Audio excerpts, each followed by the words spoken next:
Imagina isso, um homem bem vestido entra em um avião comercial e acende um cigarro, pede um uísque e depois entrega um bilhete para a comissária dizendo que tem uma bomba na minha mala. Parece roteiro de cinema, né? Mas isso aconteceu de verdade. O mais louco, ele pulou de paraquedas com $200 mil e nunca mais foi visto.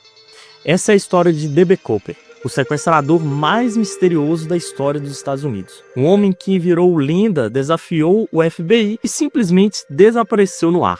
E até hoje, ninguém sabe quem ele era, se sobreviveu ao assalto ou onde foi parar o dinheiro. E você vai descobrir agora tudo o que se sabe e o que ninguém conseguiu provar. Então já deixa o like, se inscreve e bora embarcar nesse voo direto pro mistério. Era 24 de novembro de 1971, véspera de ação de graça nos Estados Unidos. O aeroporto de Portland estava cheio, todo mundo querendo voltar para casa. Entre os passageiros do voo 305 da Northwest Orient, ou Airlines, estava um homem alto, magro, de terno escuro, gravata preta e óculos escuros. Ele comprou a passagem em dinheiro, se apresentou como Dan Cooper e sentou na fileira 18E. Na época não existia detector de mental, nem raio-x. Era só comprar a passagem e embarcar, o que tornava aquele plano ainda mais fácil de executar. Logo depois da decolagem, ele chamou a comissária Florence e entregou um bilhete para ela. Ela achou que fosse o número de telefone, guardou e seguiu. Aí ele falou: "Senhorita, é melhor ler,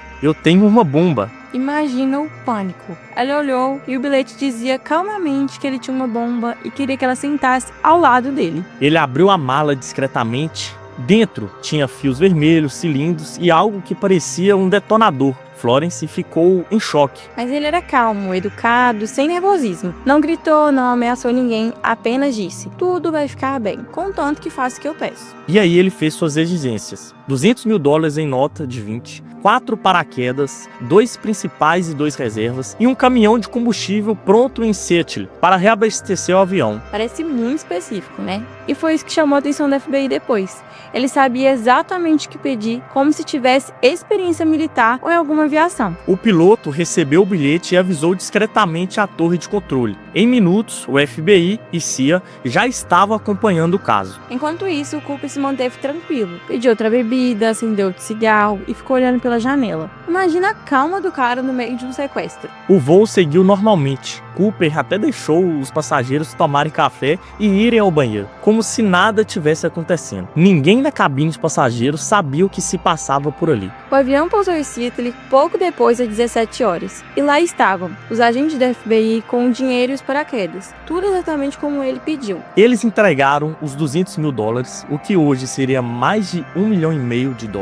E Cooper liberou 36 passageiros sem machucar ninguém. Mas manteve a tribulação, 4 pessoas, e ordenou que o avião fosse reabastecido. Aí veio o mais curioso. Ele deu as instruções detalhadas de como queria o próximo voo. Ele mandou que o avião voasse a menos de 10 mil pés de altitude, a velocidade mínima possível, com o trem de pouso abaixado e a rampa traseira destravada. Ou seja, ele sabia exatamente como aquela aeronave funcionava. O modelo era um Boeing 727, um dos únicos aviões comerciais com escada traseira, o que permitia sair dele em pleno voo. E foi aí que todo mundo entendeu o plano. Ele ia saltar. O avião decolou em Seattle às 19h40 sob chuva e ventos fortes. Lá em cima, Cooper manteve a calma. Ele sentou, conferiu o dinheiro e colocou os paraquedas nas costas. Pouco depois das 20 horas, ele mandou a comissária Tina para a cabine do piloto e disse que ninguém olhasse para trás. Minutos depois, uma luz na cabine indicou que a porta traseira estava aberta.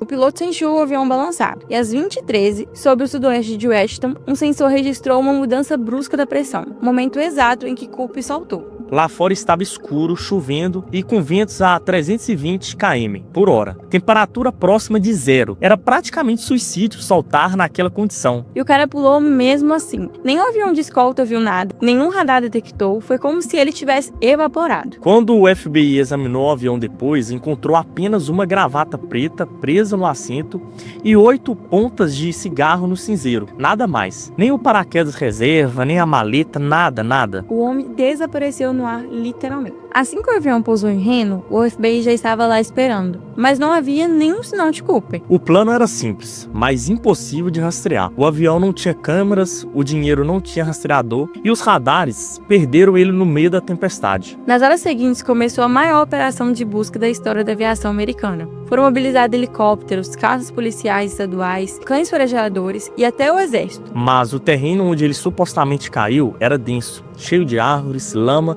e rios. Era praticamente impossível encontrar qualquer coisa, ainda mais à noite. Mesmo assim, o FBI passou semanas inteiras vasculhando a floresta entre o sul de Washington e o norte de Oregon. Nada, nem um paraquedas, nem uma mala, nem uma pegada. E o mistério começou a crescer. Será que ele morreu na queda? Ou será que ele realmente escapou? Para tentar rastrear o dinheiro, o FBI fez algo inteligente. Anotou todos os números de série das notas entregues a Cooper e divulgou a lista para os bancos do país inteiro. Qualquer pessoa que tentasse gastar aquelas notas seria rastreada na hora. Só que o tempo passou. Meses depois, anos, e nenhuma nota apareceu. Até que em 1980, quase 9 anos depois, um garoto chamado Brian encontrou um pacote de dinheiro enterrado às margens do rio Columbia. Eram $5.800 em notas de 20, parcialmente deteriorizadas, e os números batiam exatamente com o resgate de Cooper. Isso reacendeu o caso, mas o local onde o dinheiro foi achado não fazia sentido com a rota do avião. Então, como o dinheiro foi parar ali? Ninguém sabe. Alguns acreditam que o vento levou por parte do dinheiro, outros dizem que Cooper enterrou e nunca voltou. Mas uma coisa é certa, o dinheiro estava lá, prova viva de que ele realmente pulou. Mas por que o povo joguei evaporou mesmo? Quando a FBI começou a investigar, descobriu que o nome é Dan Cooper. Era falso, e o DB foi o erro da imprensa. Um repórter confundiu o nome e o apelido acabou pegando. A partir daí surgiram dezenas de suspeitos. Milhares de pessoas foram interrogadas, mas alguns nomes se destacaram. Um deles foi Richard Floyd McCall, um ex-soldado e piloto de helicóptero. 2 anos depois do sequestro de Cooper, ele tentou fazer exatamente o mesmo plano. Sequestrou o avião, pediu resgate, pulou de paraquedas. E foi pego 2 dias depois. Ele até usou o mesmo modelo de avião. O FBI acreditava que Mike Coy era o próprio Cooper, mas quando compararam as impressões digitais e o rosto, não bateu. Outro suspeito famoso foi Duane Webb. Antes de morrer, ele teria dito à esposa: "Eu sou o DB Cooper", e ele jurava que encontrou um caderno com códigos e anotações sobre o caso. Mas evidências nunca foram concluídas. Nada provou de fato que ele era o Cooper. Teve até um suspeito chamado Kennedy Christensen, ex-funcionário da mesma companhia aérea e paraquedista da Segunda Guerra. O rosto dele parecia muito, mas muito mesmo, com os relatos falados. Mas, de novo, sem provas. O FBI tentou DNA de centenas de pessoas e nada bateu. A partir daí, o caso virou um prato cheio para teorias. Vamos às principais. Teoria 1. Ele morreu na queda, essa é a versão mais aceita pelo FBI. O clima estava horrível, era de noite e ele saltou de avião em alta velocidade. Sem equipamentos adequados, sem roupa térmica. Mas o FBI nunca encontrou o corpo e o paraquedas também nunca foi achado. Teoria 2. Ele sobreviveu e fugiu. Muitos acreditam que Cooper era militar treinado, talvez um veterano da guerra da Coreia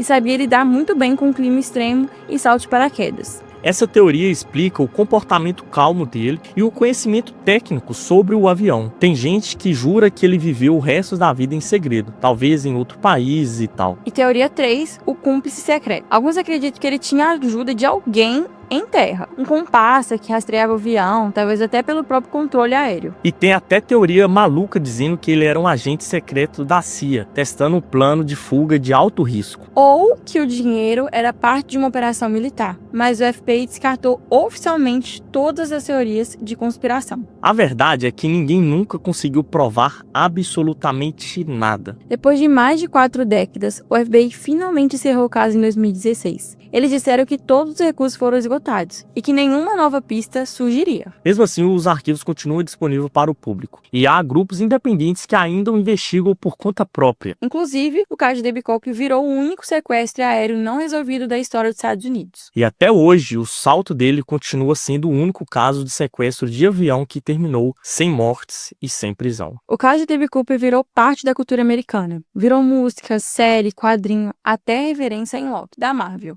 Lembra? No primeiro episódio mostram o Luke sendo o verdadeiro DB Cooper, pulando do avião e sendo resgatado por Heimdall. Foi uma homenagem direta ao caso. Tem bares, cerveja e até festivais com o tema DB Cooper Days. Todo ano, fãs e curiosos se reúnem para discutir o caso e tentar resolver o enigma. Mais de 50 anos depois, ele continua sendo um símbolo de ousadia e mistério. Um homem que, de alguma forma, enganou todo um país e desapareceu sem deixar rastro nenhum. O caso de Cooper mostra que, mesmo com toda a tecnologia, ainda existem segredos que o tempo não consegue revelar. Se ele morreu na queda ou se viveu o resto da vida rindo do FBI, ninguém sabe. Mas o fato é, ele virou lenda. E até hoje, o nome Cooper é sinônimo de mistério, coragem, tudo em uma pessoa só. E agora eu quero saber, você acha que ele sobreviveu? Deixe sua teoria aí nos comentários. Aproveite para se inscrever, deixar o like e ativar o sininho, porque no próximo vídeo a gente vai explorar outro caso real que parece ter saído de um filme. Valeu por assistir e até o próximo mistério.